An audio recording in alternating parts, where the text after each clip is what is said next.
Hello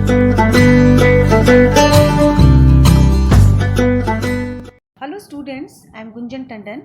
Welcome back to my channel Grow with Gunjan. Student, इस video में हम पढ़ रहे हैं क्लास 10 की बायोलॉजी का चैप्टर 6 यानी साइंस की बायोलॉजी का चैप्टर 6 लाइफ प्रोसेसेस। इसमें आज हम स्टडी करेंगे लास्ट टॉपिक एक्सक्रीशन, जो 3 काइंड्स ऑफ लाइफ प्रोसेस थी, न्यूट्रिशन, रेस्पिरेशन एंड ट्रांसपोर्टेशन। उसकी डिटेल में हम स्टडी कर चुके हैं प्रीवियस वीडियो में। उन वीडियोस के लिंक आपको इस वीडियो के डिस्क्रिप्शन बॉक्स में मिल जाएंगे। ओके, तो now we start the last topic of the chapter life processes, that is excretion. Okay, excretion देखते हैं ये किस तरीके से हमारी लाइफ में इंपॉर्टेंट रखती है, इसकी मेंटेनेंस, इसकी रिपेयरेंस एंड इनका फंक्शन क्या है। We have already discussed how organisms get rid of gaseous waste generated during photosynthesis और respiration, है ना। हमने देखा था इससे प्रीवियस टॉपिक जो हमने स्टडी की थी उसमें कैसे गैसियस वेस्ट किस फॉर्म में निकलते हैं, जनरेट होते हैं फोटोसिंथेसिस या रेस्पिरेशन में, राइट। फोटोसिंथेसिस में ऑक्सीजन निकलती है, रेस्पिरेशन में कार्बन डाइऑक्साइड। एक्सक्रीशन क्या है? ये excretion means removal of waste products. Okay, removal of waste product from the body, right. अब other metabolic activities generate nitrogenous materials which need to be removed. हमारी body में हम जानते हैं बहुत सारे मेटाबॉलिक एक्टिविटीज़ होती रहती हैं, ठीक है। अब उन मेटाबॉलिक एक्टिविटीज़ में भी कुछ नाइट्रोजनस मटेरियल्स है ना, जो हमारी बॉडी के लिए दैट इज मतलब वी कांट एब्जॉर्ब दैट, है ना। नाइट्रोजनस मटेरियल जो है that are not good for other functions of our body and it should be removed, है ना। उसका रिमूवल होना ही चाहिए। यही तो हम लाइफ प्रोसेस में पढ़ रहे हैं, maintenance and repairing, right. The biological process involved in the removal of these harmful metabolic waste from the body is called excretion. तो जो बायोलॉजिकल प्रोसेस इन्वॉल्व होती हैं, removal of all the harmful जो है हार्मफुल मटेरियल्स, है ना, जो भी मेटाबॉलिक वेस्ट जिसको हम कहते हैं, जो हमारी बॉडी में जितनी एक्टिविटीज़ हो रही हैं उनसे कुछ वेस्ट प्रोडक्ट्स भी निकलते हैं, उनको जब बॉडी से रिमूव किया जाता है and that process is called excretion, right. उस प्रोसेस को हम क्या कहते हैं? एक्सक्रीशन कहते हैं। क्लियर। तो ये डेफिनेशन को यहाँ पे जो है इस तरीके से मैं सर्कल कर दे रही हूँ। यहाँ से आपकी ये डेफिनेशन हो गई द बायोलॉजिकल से लेके एक्सक्रीशन तक। Different organisms are varied strategies to do this. हमें पता है यूनिसेलुलर एंड मल्टी सेलुलर में जो है हर ऑर्गेनिज्म में अपना डिफरेंट एक स्ट्रैटेजी होगी इन वेस्ट को रिमूव करने के लिए। यूनिसेलुलर ऑर्गेनिज्म की हम बात करें तो ये अपनी बॉडी से जो डिफ्यूजन के थ्रू जो है सॉलिड वेस्ट को, वेस्ट प्रोडक्ट्स को बाहर निकाल सकते हैं इजीली, है ना। अगर वो टेरेस्ट्रियल है तो भी, एक्वाटिक है तो भी, है ना। ये डिपेंड करता है कि किस तरह के यूनिसेलुलर ऑर्गेनिज्म है, right. And then we will talk about multi cellular organism like we human beings. We use specialised organ perform the same function. हमारी बॉडी में कुछ क्या होते हैं? स्पेशलाइज्ड ऑर्गन्स होते हैं जो ये फंक्शन परफॉर्म करते हैं। अब वो स्पेशलाइज्ड ऑर्गन कौन से हैं हम सबको पता है, उसके बारे में हम पढ़ेंगे, और वो है हमारा किडनी, है ना। किडनी इज वो ऑर्गन है जिसको हम एक्सक्रीटरी ऑर्गन कहते हैं, मींस बॉडी से वेस्ट प्रोडक्ट्स को रिमूव करता है। Clear.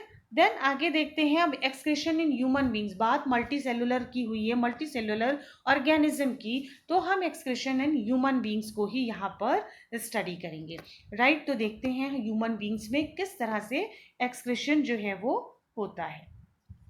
The excretory system of human beings includes pair of kidneys, a pair of ureters, a urinary bladder and urethra, है ना। तो जो हमारा एक्सक्रीटरी सिस्टम ह्यूमन बींग्स के मेन पार्ट्स कौन से हैं? अ पेयर ऑफ किडनी यानी left kidney and right kidney, a pair of ureter, ureter एक ट्यूब है, अभी हम इसका स्ट्रक्चर डिस्कस करेंगे, and a urinary bladder and a urethra. तो these are the main important parts of excretory system of human beings. Number 1 pair of kidney, number 2 pair of ureters and urinary bladder and last is urethra. ये 4 parts आप याद रखिएगा, parts of excretory system.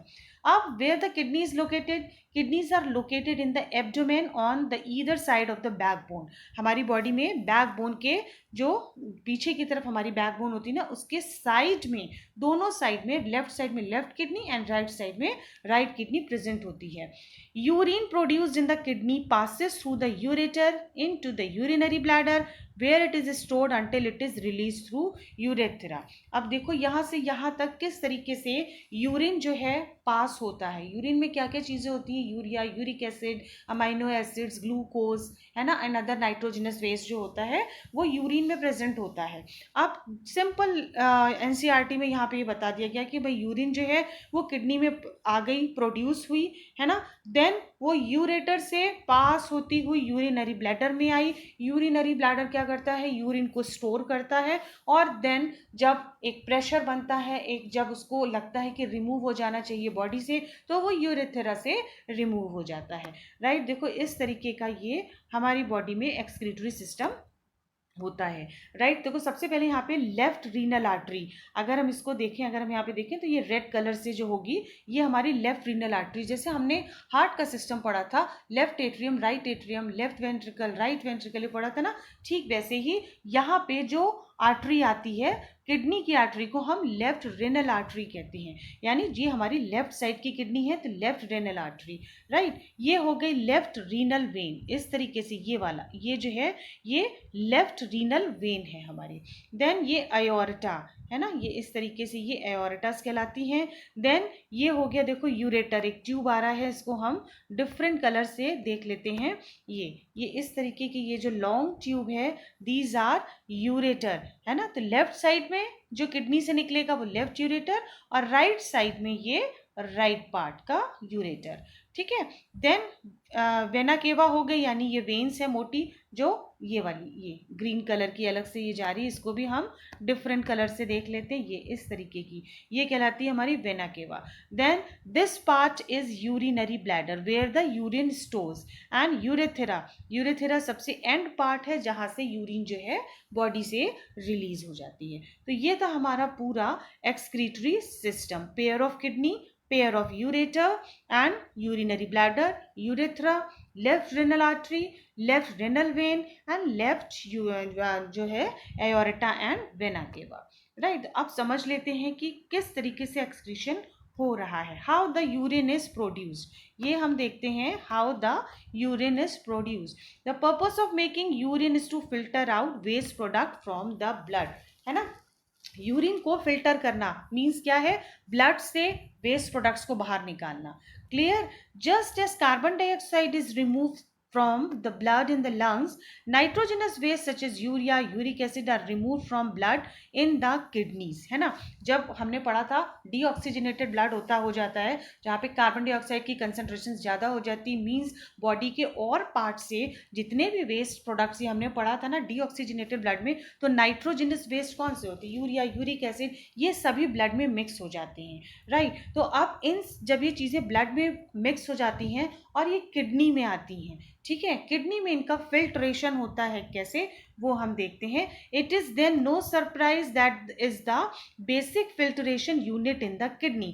अब भाई kidney में ये सारा इस तरीके का ब्लड है ना, जो जिसको हम यूरिया बोल रहे हैं, जिसमें बहुत सारे वेस्ट नाइट्रोजनस प्रोडक्ट्स प्रेजेंट हैं, यूरिया, यूरिक एसिड ब्लड के साथ मिक्स होकर आ रहे हैं, तो यानी किडनी में ही क्यों आ रहे हैं, किडनी में कुछ ऐसी फिल्ट्रेशन यूनिट होती हैं, है ना। यानी किडनी में बेसिक फिल्ट्रेशन यूनिट होती हैं जिनको हम क्या टर्म देते हैं, नेफ्रॉन्स, है ना। उनको हम क्या टर्म्स दे देते हैं, बेसिक फिल्ट्रेशन यूनिट को नेफ्रॉन्स। अभी हम ये और इसको क्लियर कर लेते हैं। राइट, तो यानी किडनी में फिल्ट्रेशन यूनिट होती हैं और वो क्या होती हैं, हमारी nephrons. Just like in the lungs, lungs में क्या थी हमारी एल्विलाई कैपिलरीज और ये चीज़ें थी ना। It is a cluster of very thin walled blood capillaries, है ना, छोटी छोटी थिन वॉल्ड की कैपिलरीज होती हैं। And each capillary cluster in the kidney is associated with the cup shaped end of tube that collects the filtered urine. और ये capillary cluster जो कैपिलरीज होती है क्लस्टर के फॉर्म में एक कप शेप्ड, किडनी के अंदर जो है एक कप शेप्ड जो स्ट्रक्चर होता है वो एक ट्यूब से कनेक्ट रहती हैं, और यही ट्यूब, इसी ट्यूब से जो है यूरिन फिल्टर होकर निकलता है। यानी अब वो कप लाइक स्ट्रक्चर क्या है उसको पहले हम देखते हैं। यानी जो हम बात कर रहे थे कि जितनी भी कैपिलरीज हैं वो एसोसिएट होकर एक बंडल के फॉर्म में जुड़कर एक cup shaped end of tube है ना, एक कप शेप्ड स्ट्रक्चर में आकर उसके अंदर रहती हैं, और वहां से वो कप शेड स्ट्रक्चर कैसे एक ट्यूब से कनेक्ट रहता है जहां पे फिल्टर्ड यूरिन कलेक्ट हो जाती है। Right, each kidney has large number of these filtration unit called nephrons है ना। जो कैपिलरीज, जो क्लस्टर ऑफ कैपिलरीज की हम बात कर रहे हैं वो क्या कहलाती है हमारी, नेफ्रॉन्स पैक्ड क्लोज टुगेदर है ना, यही तो हम बात कर रहे थे। तो नेफ्रॉन से वो बेसिक फिल्ट्रेशन यूनिट है जो किडनी के अंदर प्रेजेंट होती हैं, एक कप लाइक स्ट्रक्चर, और वो कप लाइक स्ट्रक्चर एक ट्यूब से कनेक्ट रहता है जिसमें यूरिन का फिल्ट्रेशन होता है। Some substances in initial filtrate such as glucose, amino acids, salts and major amount of water are selectively reabsorbed at the urine flows along the tube। अब जितने भी उसमें खाली nitrogenous waste, urea, uric acid ही नहीं होता, उसमें glucose, amino acid, बहुत सारे salts and lots of amount of water, जितना भी वाटर इनटेक होता है उतना अमाउंट ऑफ वाटर भी प्रेजेंट होता है। ये सारी चीज़ें these are useful for our body. Glucose है, अमीनो एसिड्स है ना, वाटर है, सॉल्ट है, ये सारी चीज़ें एक लॉन्ग ट्यूब के थ्रू क्या होती हैं, वहाँ पर रीअब्जॉर्ब हो जाती हैं, वो वहीं रुक जाती हैं, उन्हें रिटेन कर दिया जाता है, because these are the important material for the human body. और सेलेक्टिवली रीअब्जॉर्ब का मतलब यहाँ पे सिलेक्टिव एब्जॉर्प्शन हो जाता है, मीन्स कुछ सिलेक्टिव प्रोडक्ट्स को वहाँ पे रिटेन कर दिया जाता है। The amount of water reabsorb depends on how much excess water there is in the body है ना। वाटर भी जो एब्जॉर्ब होता है वो डिपेंड करता है कि बॉडी में उस समय कितना अमाउंट ऑफ वाटर प्रेजेंट है, एंड हाउ मच, कितना पानी, कितने पानी में कितने ये सारी चीज़ें जो हैं, जो भी डिजॉल्व वेस्ट हैं वो कितना एक्सक्रीट होना है ना, यूरिन के फॉर्म में कितना एक्सक्रीट होना है। राइट, तो अब थोड़ा सा यहाँ पर इस स्ट्रक्चर को हम समझ लेते हैं। देखो ये हो गया वो हमारा कप शेप्ड स्ट्रक्चर है ना, ये कप शेप्ड स्ट्रक्चर, ये ब्रांच ऑफ रीनल आर्टरी, ये ब्लड लेके गई, ब्लड लेके गई, कप शेप्ड स्ट्रक्चर जिसको हम बोमन्स कैप्सूल कहते हैं, और इसके अंदर ये इस तरीके से जो नेटवर्क बना हुआ है ये कहलाता है ग्लोमेरुलस, ये कहलाता है ग्लोमेरुलस। ठीक है, यानी कप शेप्ड स्ट्रक्चर जिसकी हम बात कर रहे थे वो क्या कहलाता है, Bowman's capsule, and Bowman's capsule के अंदर जो नेटवर्क होता है कैपिलरीज का उसको हम क्या कहते हैं, ग्लोमेरुलस। और यही कप शेप्ड स्ट्रक्चर जो है इस तरीके से इन ट्यूब से जुड़ा रहता है। इसमें बहुत क्लियर नहीं दिया है, आप नेट पर जाकर देखोगे तो या अदर बुक्स कंसल्ट करोगे तो इसमें बहुत क्लियर ये स्ट्रक्चर दिया हुआ है। ठीक है, अब देखो ये कप शेप्ड स्ट्रक्चर जो है ये जुड़ा हुआ है किससे, इस तरीके से लॉन्ग ट्यूब, ये इस सारी देखो ये सब जा रही हैं, और इस तरीके से करते हुए ये यहाँ पर है ना, इसको देखेंगे जब हम तो ये लॉन्ग ट्यूब यहाँ पे यू शेप में टर्न हो जा रही है, ये कहलाती है हेनलेज लूप है ना, हेनलेज लूप इसको कहते हैं। ठीक है, ये क्या करती है, सिलेक्टिव रीअब्जॉर्प्शन करती है उन सारी चीज़ों का जो हमारी बॉडी के लिए इंपॉर्टेंट है, ग्लूकोज है, अमाइनो एसिड, सॉल्ट, वाटर। ठीक है, तो ये लॉन्ग ट्यूब यहाँ पर आकर कहलाती है हमारी हेनलेज लूप है ना। इस तरीके से अभी देखो ये जितने भी ये कलेक्टिंग डक्ट है, ये कलेक्टिंग डक्ट में हर एक में यहाँ पर एक बोमन्स कैप्सूल होगा इस तरीके से, यहाँ पे है ना, और ये सारी इस तरीके से जुड़कर जो है पूरी एक स्ट्रक्चर बना रहा होगा। यानी हर किडनी के अंदर ये एक किडनी के अंदर इस तरीके से जो हमारी है उसके अंदर ये नेफ्रॉन्स हैं। ठीक है, और ये नेफ्रॉन्स जिसको हम क्या बोल रहे थे, एक कैपिलरीज है ना, जो किस फॉर्म में कहलाते हैं, ग्लोमेरुलस के फॉर्म में। ठीक है, तो ये हो गया ट्यूबुलर पार्ट ऑफ नेफ्रॉन, ये ट्यूब लाइक स्ट्रक्चर है। ठीक है, और यहाँ पर जो है ये कलेक्टिंग डक्ट, यहाँ पे यूरिन जो है वो कलेक्ट होकर आती है। क्लियर, तो अब हम बात कर रहे थे कि किस फॉर्म में किस तरीके से जो है हाउ मच, कितना अमाउंट ऑफ वाटर प्रेजेंट है और कितना एक्सक्रीट होना है। The urine forming in each body enters the long tube, the ureter, which connects the kidney with the urinary bladder, and urine is stored in urinary bladder until the pressure of expanded bladder leads to urge to pass it out through urethra। ये देखो इस तरीके से ये यहाँ पे हमारा ये वाला पार्ट कैसे urine forming in each kidney है ना बनी, लॉन्ग ट्यूब में आई। लॉन्ग ट्यूब क्या थी हमारी? यूरेटर। यूरेटर से कनेक्ट थी क्या चीज? हाँ, यूरिनरी ब्लैडर। यूरिनरी ब्लैडर में क्या हुआ? इसने किडनी को और सॉरी यूरिन को स्टोर करा जब तक कि ब्लैडर पर प्रेशर ना पड़े, है ना, ये मतलब एक फील ना हो कि अब now it's time to pass out the urine from the body, है ना। और ये ब्लैडर जब एक्सपैंड करता है, urge it to pass it out through the urethra, और यूरेथेरा से जो है यूरिन जो है वो बाहर एक्सक्रीट हो जाती है। ब्लैडर क्या होता है? It is a muscular, so it is under nervous control, है ना। इसका ब्रेन से हमें एक सेंसेशन मिलती है, now it's time to pass the urine. We have discussed elsewhere earlier. As a result, we can usually control the urge to urinate, है ना, कि हम कितनी देर तक यूरिन को जो है कंट्रोल कर सकते हैं, कि हमें अभी हमारा ब्लैडर पर जब तक जो कंप्लीटली फुल नहीं हो जाता कब उसको यूरिथ्रा से एक्सक्रीट होना है।